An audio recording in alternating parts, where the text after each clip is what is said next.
आज मु भाजी पोटल पोटलटाକୁ काटिची एमती ताको धुआ धुई करके रखी आलू भी सेमती काटिची एमती काटिची पियाज गोटे बड़ पियाज काटिची काटिकी सब सजाड़ी रखी एबे मु आरंभ करी एबे मु करे तेल पकाउची अल्प तुला लंका दीटा पकईची एबे मु पकेबी फुटन पर पियाज जो कटा रखी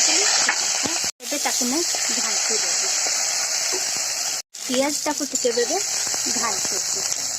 ता देहरे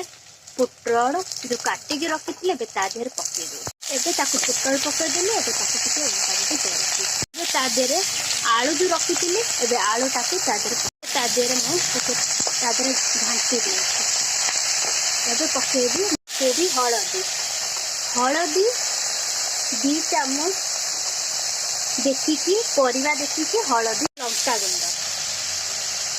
लंका गुंड लाल मु 2 चामच लुण बे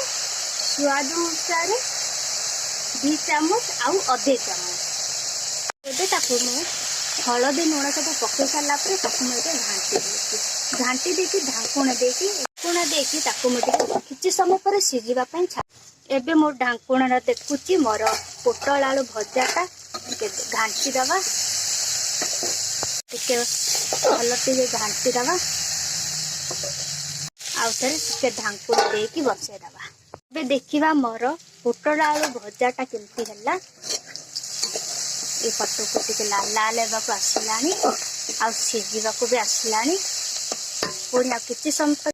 मोर एबे पोटल आलू भजाटा मोर हो गला एबे गोटे जगार मु बाहर कर एबे मो गोटे जगार पोटल आलू भजाटा मोर हो गला आउ जदि मो भजाटा भल लगिला ताले आपण माने कमेंट मध्य मोर चैनल को लाइक करिवे सब्सक्राइब करिवे कमेंट मध्य लिखिकी जणेबे।